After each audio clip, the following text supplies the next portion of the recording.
Sí, es así. A tal punto de vergüenza han sentido que han sacado el discurso del presidente de la página oficial de Palacio de Gobierno. Es el único que ya no está. Y por otro lado, habría que recordar, porque ellos mismos han sufrido persecuciones y también han sufrido de robos en las urnas, que un fraude electoral no se limita al día de las elecciones. Un fraude electoral es un proceso. Es un proceso que se inicia con la destrucción de imagen de precandidatos, es un proceso que tiene que ver con el uso indiscriminado en favor de la política oficial de los medios de comunicación como el Canal 7 o Radio Nacional, es un proceso que tiene que ver con la manipulación de la información, el decirse y desdecirse, tiene que ver con los decretos de urgencia que fomentan el clientelismo o el favoritismo de determinados sectores, etcétera, etcétera.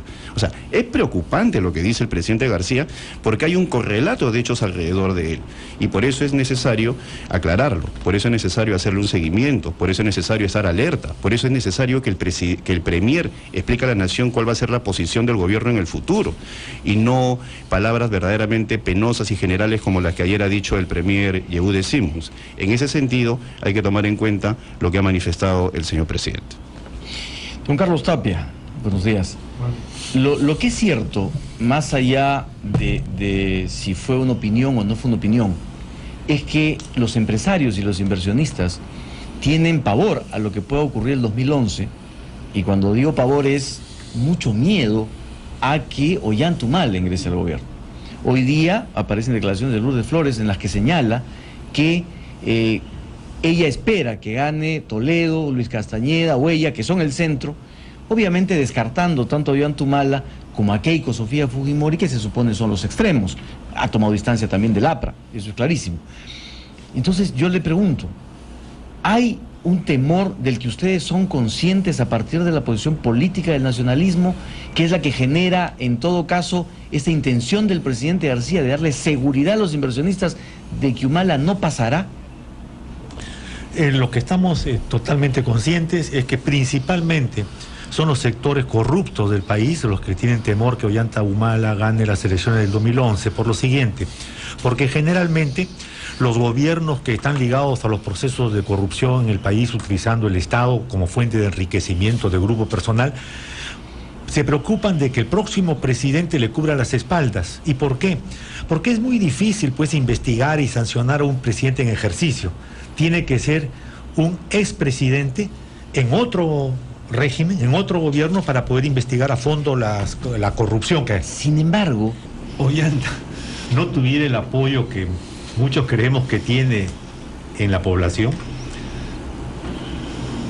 la gente que está en el poder no se preocuparía tanto de Ollantaytamala, ¿ya? Yo creo que se preocupan tanto de Ollantaytamala porque consideran verdaderamente que Ollanta puede representar el sentido protestatario de las poblaciones disminuidas del interior del país y que en realidad tienen temor de que se produzca un giro en relación a la política económica, que es lo que planteamos nosotros. Nosotros planteamos una política económica distinta.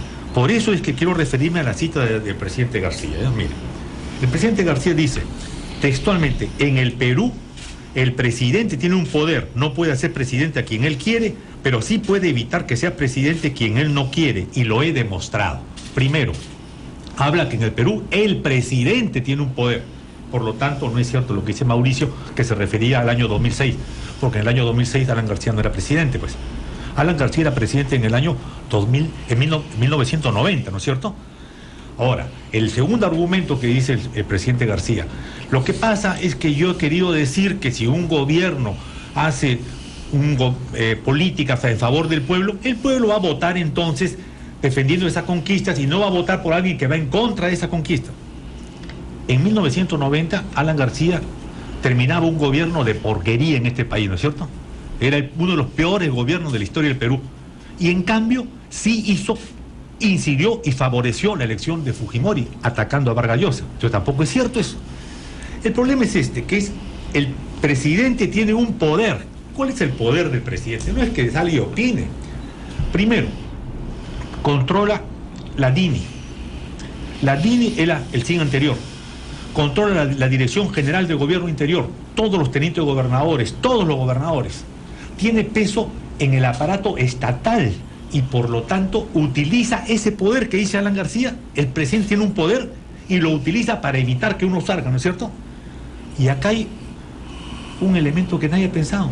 No es cierto lo que dice Alan García, que el presidente no puede elegir a quien quiere, sino que puede impedir que otro surja. Mentira, porque en el Perú hay 2 vueltas, y en la segunda vuelta hay 2 candidatos. Y si Alan García dice, tú no vas a salir elegido presidente, está decidiendo que el otro salga presidente, pues. O sea, directamente Alan García lo que dice es que el poder que tiene lo puede sintetizar en favorecer la elección de un presidente. Lo que más me llama penosamente la atención es que lo haya dicho ante banqueros extranjeros, ¿ya? ¿Por qué? Porque nos presenta como un país en que la ciudadanía no tiene posibilidad de elegir lo que ella quiere, sino que hay alguien que se dice, yo represento determinado modelo económico, creo tal cosa, y por lo tanto va a salir elegido él y no va a salir elegido él. O sea, esta visión de que la democracia en realidad es simplemente el interés de un gobernante y no la expresión del pueblo, tiene que ver con la visión del antisistema. ¿Quién es un antisistema? Un antisistema es aquel que afecta el régimen democrático. Y cuando un presidente dice, yo puedo elegir a quien quiero, él está rompiendo las reglas del régimen democrático. Porque la democracia se basa en muchas cosas, pero hay una fundamental, son las elecciones libres, ¿no es cierto? No solamente las elecciones libres constituyen la democracia, pero sí, las elecciones libres son fundamentales. Sin elecciones libres no hay democracia.